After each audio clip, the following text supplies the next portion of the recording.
Il est 13 h à Abidjan. Bonjour à tous. Voici les titres de l'actualité de ce jeudi 10 mai. À la une ce jeudi, la célébration de l'Ascension, la montée de Christ au ciel, une fête chrétienne célébrée 40 jours après Pâques, célébration et temps fort dans les églises dans ce 13 h. Dans l'actualité également ce jeudi, l'arrivée cet après-midi du président malien Ibrahim Boubacar Keïta à Abidjan pour une visite de travail et d'amitié. Mais en attendant, vous voyez là des images d'archives. L'objectif de cette visite est de renforcer la coopération entre les deux pays. Et puis on ira à l'étranger, précisément au Kenya, où au moins 27 personnes ont perdu la vie. Le bilan s'est même alourdi, il est passé à 32. Ces personnes ont été malheureusement emportées dans leur sommeil par les eaux en pleine saison des pluies. Et voilà pour les titres. Bonne fête de l'Ascension à tous. L'Ascension, on en parlera largement dans cette édition. Mais avant, disons que le président malien Ibrahim Boubacar Keïta arrive à Abidjan ce jeudi pour une visite de travail et d'amitié. Au cours de ce journal, on fera le point de la coopération entre la Côte d'Ivoire et le Mali. Mais tout d'abord, la fête de l'Ascension, comme annoncé, une fête chrétienne célébrée 40 jours après Pâques. Elle marque la dernière rencontre de Jésus avec ses disciples après sa résurrection. Après surtout son élévation au ciel, l'événement a été célébré dans les églises ce jeudi 10 mai, le point de la célébration dans les temples ici à Abidjan avec notre reporter Patricia Oumou-Etia. Située à Port-Boué, dans le quartier de Gonzague, la paroisse Ascension de l'aéroport a accueilli la messe de l'Ascension. Cette fête célèbre la montée de Jésus vers Dieu son Père 40 jours après Pâques. Mort et ressuscité, il a quitté ses disciples tout en continuant d'être présent auprès d'eux, mais différemment. Il a promis leur envoyer une force, celle de l'Esprit Saint.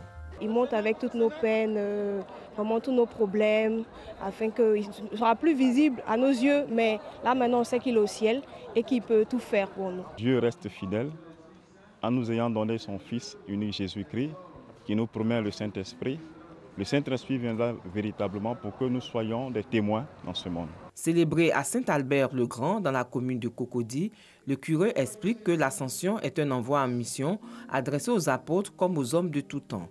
La joie qui fait suite à cet événement s'explique aussi par cette annonce du Christ rapportée par Saint Matthieu et lue au cours de la messe de l'Ascension. Et moi, je suis avec vous tous les jours jusqu'à la fin du monde. Nous sommes invités d'abord à contempler Jésus qui monte au ciel.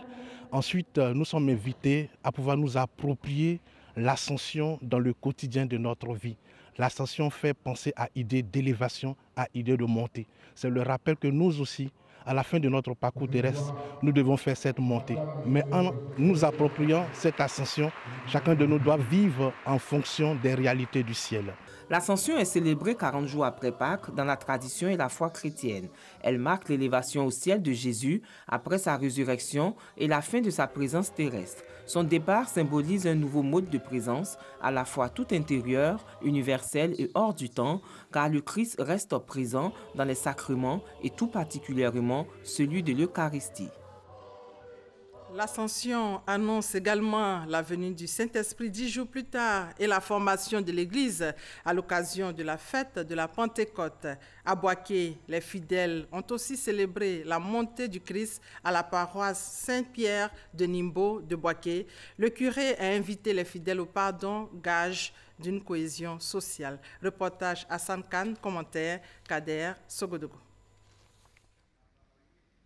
L'Ascension est une fête chrétienne célébrée 40 jours après Pâques. Elle marque la dernière rencontre de Jésus-Christ avec ses disciples après sa résurrection, son élévation au ciel. Les fidèles chrétiens de la paroisse Saint-Pierre de Nimbo ont célébré dans le recueillement spirituel la montée du Fils de Dieu vers le Père céleste.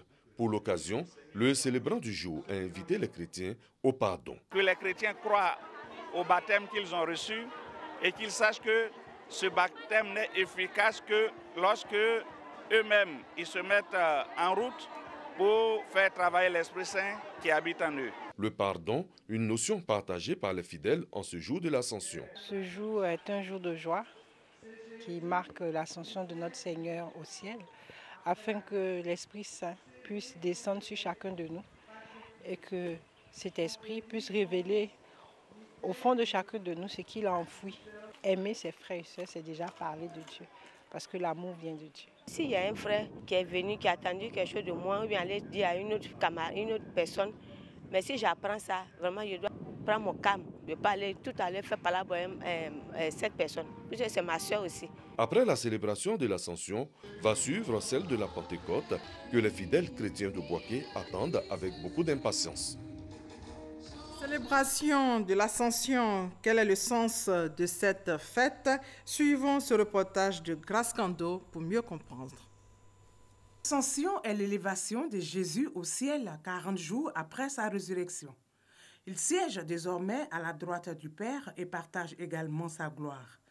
L'Ascension représente la dernière rencontre de Jésus avec ses apôtres et la fin de sa présence physique sur la terre. Nous pouvons tirer 4 sens principaux dans cet événement de l'Ascension. 1. Désormais, notre humanité est logée en Dieu. Nous devons faire en sorte que nous soyons justifiés par le Christ pour gagner notre ciel et vivre éternellement auprès de Dieu. De 2, depuis son élévation, le Christ a maintenant une présence bien au-delà des monts et rivières. Et le 3e sens, le Christ nous promet maintenant l'Esprit Saint. Il s'en va physiquement, mais il nous dit, je vous envoie l'Esprit Saint qui sera toujours avec vous. Et le 4e sens que le Christ nous donne en ce jour de l'Ascension, nous sommes appelés à vivre utilement notre vie pour gagner notre ciel. La fête de l'Ascension est un moment de conversion profonde des cœurs et de changement de mentalité. Dieu veut que nous vivions utiles en posant des actes qui construisent la vie, des actes qui bâtissent la cité des hommes, d'où nous viennent des valeurs du vivre ensemble, des valeurs de vérité, des valeurs de joie, de solidarité, de partage. 10 jours après l'Ascension, les chrétiens vont célébrer la fête de la Pentecôte qui marque la descente du Saint-Esprit sur les apôtres. Voilà, célébration de l'Ascension ce jeudi férié, demain la reprise du travail. On en vient au 2e titre de ce journal, l'arrivée du président malien en Côte d'Ivoire pour une visite de travail et d'amitié ce jeudi. Ibrahim Boubacar Keïta sera à Abidjan cet après-midi. Donc, l'objectif de cette visite est clair. Il s'agit de renforcer la coopération entre les 2 pays frères, c'est-à-dire la Côte d'Ivoire et le Mali. La Côte d'Ivoire et le Mali, justement, il faut le souligner, ce sont un peu plus de 283 milliards de francs CFA d'échanges commerciaux sur l'année 2017, nous dit Alexis Ouedraogo. Le 5 avril dernier, le Premier ministre malien Soumeylou Boubèye Maïga est accueilli par son homologue ivoirien Amadou Gon Coulibaly. En visite de travail et d'amitié dans le pays, il souhaite l'intensification des activités de développement. La Côte d'Ivoire et le Mali, c'est une relation diplomatique entamée le 11 avril 1967, mais soutenue depuis 1962 par un traité d'amitié, de coopération et d'assistance mutuelle. Les échanges commerciaux sur l'année 2017 entre les 2 pays se chiffrent à un peu plus de 283 milliards de francs CFA. La Côte d'Ivoire importe du Mali le coton, le basin, le bétail, le tabac, mais aussi du matériel de transport routier. Le Mali, lui, reçoit en retour du pays le cacao, le café, la cola, la noix de cajou, le bois de grume et autres oléagineux. Aujourd'hui, avec la mise sur pied de la commission mixte ivoiro-malienne, il s'agit de renforcer la coopération bilatérale dans plusieurs secteurs clés, harmoniser les politiques de défense et de sécurité et mutualiser les efforts face à la menace terroriste transfrontalière. Il s'agit surtout d'encourager les hommes d'affaires à accroître et diversifier leurs activités de part et d'autre. Et en Côte d'Ivoire, il y a plus de 2 700 000 Maliens dans le pays. Ils sont plus dans les secteurs du transport, du commerce et du bétail. La communauté est bien intégrée ici. 24 heures avant l'arrivée du président malien, notre reporter Olivier Iriebi a visité les différents secteurs d'activité des Maliens pour voir un peu ce qu'ils font. Son élément est commenté par Alexis Ouedraogo. Abattoir de Port-Boué ce mercredi, nous rencontrons Abdoulaye. Depuis un peu plus de 40 ans, ce Malien est installé en Côte d'Ivoire où il exerce dans la filière bétail. Depuis on vit ici, on n'a pas de problème, normalement. On sort comment on veut, on rentre air qu'on veut. Quand tu ne touches pas les choses, on ne te touche pas. La Côte d'Ivoire, il en est tombé amoureux. Elle est aujourd'hui sa deuxième patrie et ses enfants y sont parfaitement intégrés. Un peu plus loin de lui, Kader Maïga. Lui fait carrière ici à Abidjan dans le transport. Il est responsable d'une gare de la place, assurant la ligne Bamako-Abidjan. Chaque jeudi, on fait un départ. Chaque lundi, on fait un départ. En France CFA, Bamako direct, ça fait 25 000, Ségasso 20 000. Ça va parce qu'on est là, on n'a pas autre chose à faire si ce n'est pas ça. Mais ça va quand même, on se nourrit dedans quand même. La communauté malienne installée en Côte d'Ivoire est aujourd'hui estimée à plus de 2 700 000 personnes selon l'ambassade. Elle évolue dans plusieurs secteurs d'activité que sont le transport, le bétail, le commerce et autres. Dans l'économie, je peux dire que dans l'économie ivoirienne, la plupart des Maliens, on part dans tout. Dans toutes les activités, les Maliens, on part que ce soit de l'investissement, que ce soit du commerce naturel, que ce soit... Les Maliens font un peu de tout. Donc on est en Côte d'Ivoire comme on est au Mali. Pour l'arrivée ce jeudi du président Ibrahim Boubacar Keïta, la mobilisation bat son plein pour qu'un accueil chaleureux lui soit rendu. Et voilà, le président malien arrive dans quelques heures à Abidjan pour une visite de travail et d'amitié ce jeudi. Nous reviendrons largement sur cette actualité dans notre édition de 20h. La nouvelle est bonne dans le domaine du transport aérien. Il existe désormais une ligne aérienne directe entre la Côte d'Ivoire et les États-Unis. Une ligne fruit des efforts consentis ces dernières années par le gouvernement ivoirien dans le secteur du transport aérien. C'est la nouvelle annoncée hier à l'issue du Conseil des ministres. La synthèse du Conseil des ministres qui a abordé plusieurs autres sujets avec Jérôme Kofi Aboulay. Bonne nouvelle, tout est fin prêt pour les vols de la ligne directe entre la Côte d'Ivoire et les États-Unis. Le premier vol dit inaugural entre Abidjan et New York est prévu ce 12 mai 2018. Ainsi, à compter de cette date, 3 vols toutes les semaines, selon le Conseil des ministres ce mercredi, vont relier directement la Côte d'Ivoire aux États-Unis. Le processus d'obtention de la certification TSA nécessaire à l'ouverture d'une route en direction des États-Unis menée par le gouvernement en partenariat avec la compagnie aérienne Ethiopian Airlines s'est achevé en décembre 2017.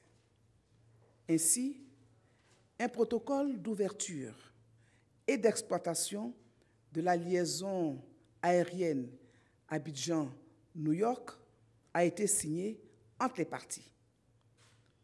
3 vols hebdomadaires relieront désormais directement la Côte d'Ivoire aux États-Unis.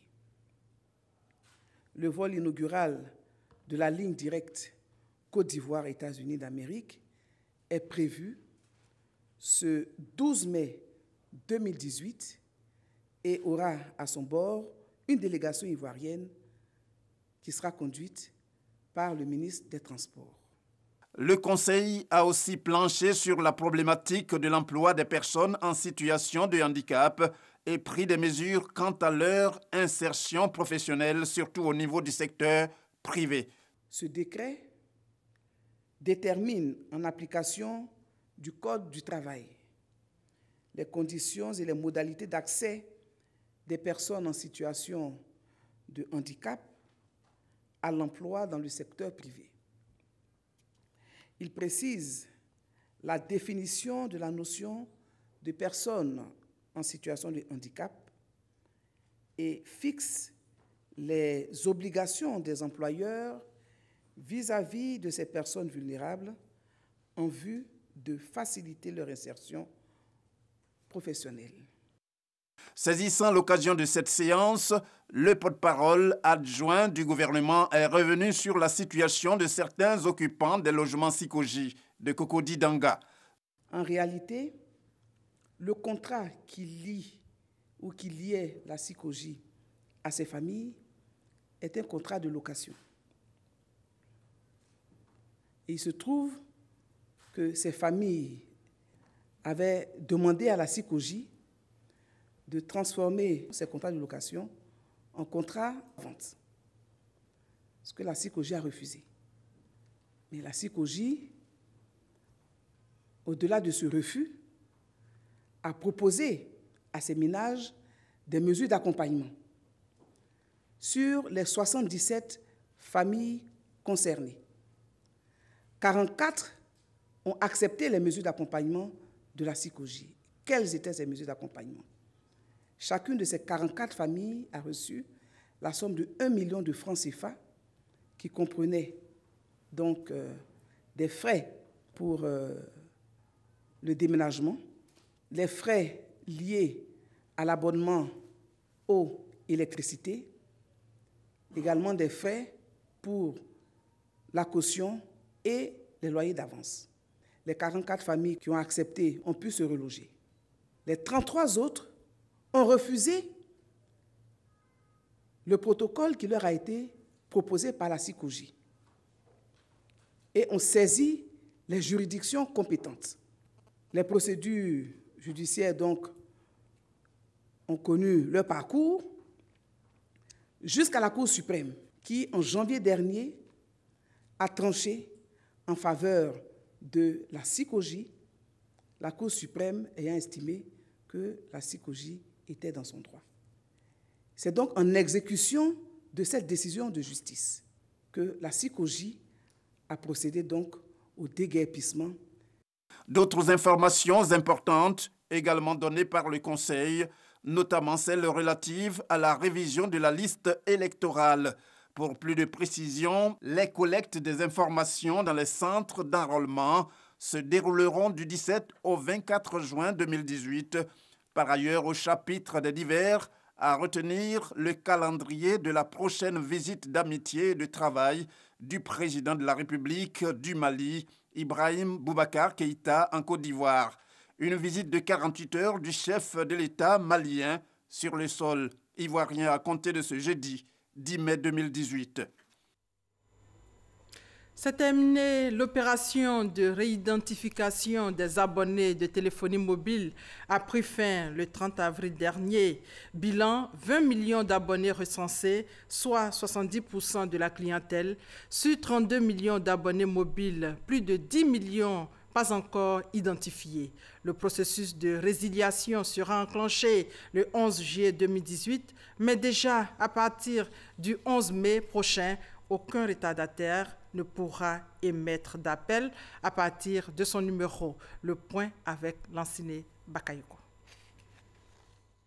Après 2 prolongations successives, l'opération de réidentification des abonnés à la téléphonie mobile s'est finalement achevée le 30 avril 2018. Pour les pouvoirs publics, il est maintenant temps de passer à la phase des sanctions. À compter de ce 11 mai 2018, les abonnés qui ne se sont pas fait réidentifier seront mis en réception simple, c'est-à-dire qu'ils ne pourront plus passer d'appel, ils ne pourront qu'en recevoir. Et ils sont environ 10 millions, ces abonnés qui traînent encore les pieds, soit 30% des 32 millions attendus. Mais les numéros qui seront mis en mode de réception pourront normaliser leur abonnement en se faisant réidentifier dans la période allant du 11 mai au 11 juillet 2018, délai de rigueur. Passé ce 11 juillet, ils vont être dans le processus de résiliation. Ça veut dire qu'ils vont perdre leur numéro. Imaginez un peu ces abonnés qui sont accrochés à leur téléphone mobile pour faire des mobile money, par exemple, qui ne peuvent plus le faire. Ça devient dramatique. Donc j'invite ces usagers au téléphone à se mettre en règle pendant la période du 11 mai au 11 juillet. Cette opération d'identification des abonnés à la téléphonie mobile vise à renforcer la sécurité sur les réseaux et systèmes. L'objectif global est de mieux coordonner la protection des personnes et des biens partout en Côte d'Ivoire. L'automédication et la vente de médicaments contrefaits exposent à des risques. La Commission nationale des droits de l'homme de Côte d'Ivoire interpelle sur la question. Elle a initié une rencontre de sensibilisation. Grace Kando, reportage. La vente des médicaments contrefaits, frauduleux et illicites a des conséquences sur la santé. Selon l'Organisation mondiale de la santé, en Afrique, 7 médicaments sur 10 sont des contrefaçons. Ils causent ainsi plus de 100 000 décès par an. Au vu de l'impact négatif de ces médicaments, la Commission nationale des droits de l'homme de Côte d'Ivoire monte au créneau à travers une conférence débat. Cette rencontre a pour but de sensibiliser sur les médicaments contrefaits et frauduleux vendus dans les pharmacies qu'on appelle pharmacies parterres et d'engager un échange sur les origines et surtout les risques que courent les populations. Nous avons saisi énormément de médicaments, plusieurs tonnes de médicaments et au moment où je vous parle, avec l'appui de la police nationale, les douanes, les saisies continuent sur le terrain. Commerçants de ces produits dangereux et autres associations disent être conscients de la situation. Ils font tout de même des propositions. Quand on parle à nos femmes, en tant que présidente, on parle à nos femmes, ils disent que oui, que la sœur à la pharmacie, c'est difficile et tout ça, c'est cher. Si la pharmacie fait comme ils sont en train de faire maintenant, en vente en détail, pour que toutes les femmes et les hommes aient accès à ça, je crois que ça va aller. Elle demande que le gouvernement leur vienne en aide pour pouvoir permettre de les reconvertir à d'autres activités licites. Elles ont déjà un circuit économique déjà qu'elles maîtrisent, puisque c'est des femmes, elles ont à peu près 10 000 femmes aujourd'hui qui ont été enregistrées sur toute l'étendue du territoire. La Commission nationale des droits de l'homme compte faire des recommandations aux autorités pour améliorer le dispositif de lutte contre les médicaments frauduleux. Autre sujet, les acteurs de la filière pêche, eux, sont préoccupés par le développement de leur secteur d'activité. Et là, on parle de pêche artisanale. Les acteurs veulent organiser leur secteur en tenant compte des nouvelles orientations de la FAO, l'Organisation des Nations Unies pour l'alimentation et l'agriculture. Le compte-rendu d'Abou Sanougou. Le rôle des professionnels de la filière pêche dans la mise en œuvre des directives volontaires de l'Organisation des Nations Unies pour l'alimentation et l'agriculture au centre d'une rencontre qui a mobilisé les acteurs de la filière pêche et la Fédération nationale des sociétés coopératives de Côte d'Ivoire. La rencontre a également porté sur la prise en compte du développement de la pêche artisanale dans les activités financées par les accords de pêche entre la Côte d'Ivoire et l'Union européenne. Il faut qu'il y ait une participation massive de l'ensemble des acteurs et même également les consommateurs. Parce qu'aujourd'hui, si le poisson n'est plus disponible, nous tous, nous allons le sentir. Vous-même, les communicateurs, vous avez un rôle extrêmement important à jouer.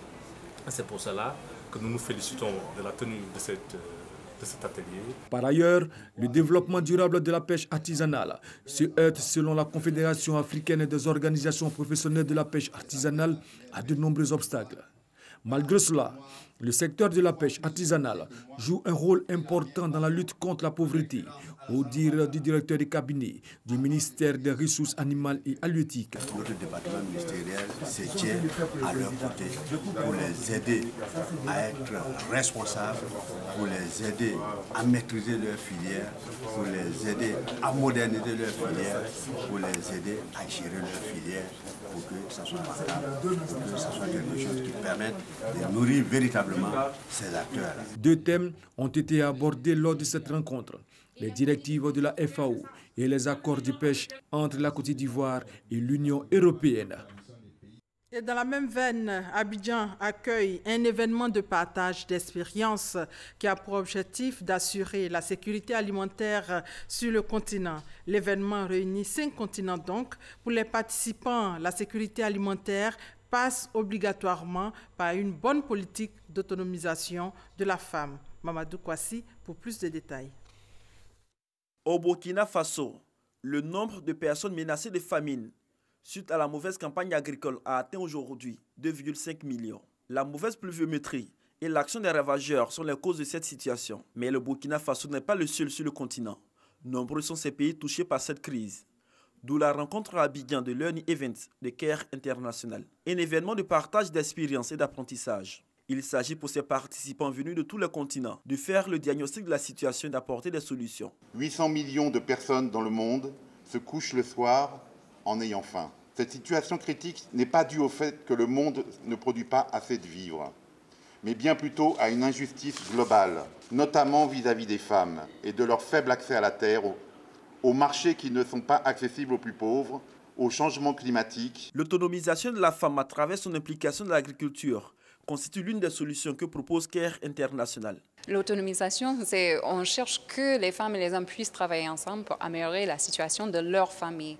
Donc cela veut dire que, par exemple, l'homme, il travaille plus avec l'enfant et la nutrition de l'enfant, il s'occupe plus avec ce qui se passe à la maison. Et pour la femme, qu'elle est capable d'engager dans le marché, de prendre ses affaires, de changer la façon de travailler sur le terrain pour améliorer la production. La représentante de la ministre de la Femme, de la Protection de l'Enfant et de la Solidarité s'est félicitée de la tenue à Abidjan de cette rencontre mondiale. Elle a également salué les efforts de CARE International dans la prise en charge des femmes du monde rural. Le choix du thème, elle nourrit le monde.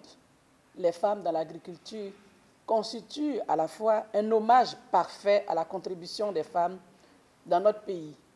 Les femmes et les filles issues du milieu rural représentent 67% de la main-d'œuvre du secteur agricole et produisent 60 à 80% de la production alimentaire, constituant ainsi les principales actrices de la sécurité alimentaire. Ces participants venus du continent américain, européen, asiatique et de plusieurs pays africains vont s'inspirer du modèle ivoirien dans la politique d'autonomisation de la femme à travers l'agriculture, tout en proposant des modèles de réussite. Et au niveau de la filière Anacad, on s'organise aussi. 2 experts béninois ont échangé avec la Fédération nationale des producteurs d'Anacad de Côte d'Ivoire. En fait, la délégation béninoise voulait s'inspirer de l'expérience de la Côte d'Ivoire, nous dit Cheikh Koné. Côte d'Ivoire, pays agricole. En plus d'être premier producteur mondial du cacao, son économie tient aussi à la culture de l'anacarde. Avec ses 750 000 tonnes de noix de cajou, il est passé depuis peu premier mondial dans la culture de cette spéculation devant l'Inde. Une position qui lui vaut d'être un modèle qui inspire de nombreux autres pays. C'est le cas de ces experts venus au nom du Bénin pour s'imprégner de l'exemple ivoirien en matière de production et de gestion de l'anacarde. Nous sortons de cette réunion vraiment très aguerrie parce que je peux déjà dire, au Bénin, nous voyons beaucoup plus ce qui se passe en Côte d'Ivoire comme étant un exemple à partir duquel il faut s'inspirer pour bien asseoir la filière anacarde au Bénin. Donc du coup, nous nous considérons toujours comme quoi il y a des avancées positives au niveau de la Côte d'Ivoire et qu'il faut s'en inspirer. La structuration politique de la filière, la mise en place de l'interprofession, le fonctionnement de l'interprofession béninoise, le renforcement de la production et de la transformation, bref, aucun sujet n'a été laissé de côté. 2 heures d'échange visiblement fructueux pour les 2 parties. Aujourd'hui, comme on l'a toujours souhaité pour nous, c'est d'aller à l'interprofession, essayer de trouver les solutions à notre filière.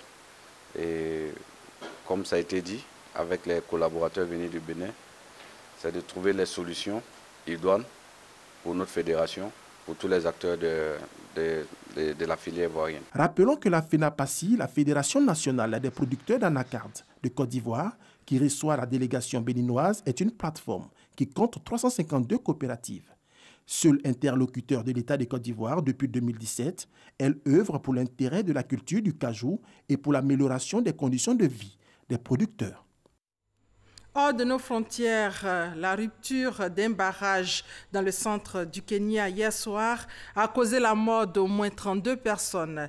Des personnes emportées dans leur sommeil par les eaux boueuses de la retenue d'eau en pleine saison des pluies qui a fait près de 160 morts depuis le mois de mars dans le pays. Selon les dernières nouvelles, les services de secours craignent que le nombre de morts continue à grimper au fur et à mesure que les recherches se poursuivent.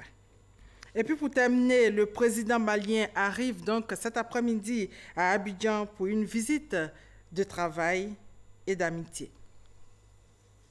Et voilà, c'est la fin de ce 13h supervisé par Hervé Blé. On se retrouve à 20h avec comme actualité la célébration de l'Ascension, l'arrivée du président malien à Abidjan et votre dossier politique sur les mouvements de soutien et leurs relations avec les partis politiques. Rendez-vous donc ce soir. Merci de votre fidélité.